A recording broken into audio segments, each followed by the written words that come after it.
రోమీయులకు రాసిన పత్రిక 15వ అధ్యాయం 13వ వచనం.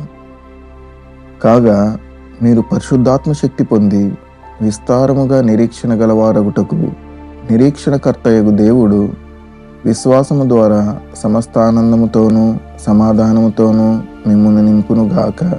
ఆమెన్. Romans chapter 15 verse 13.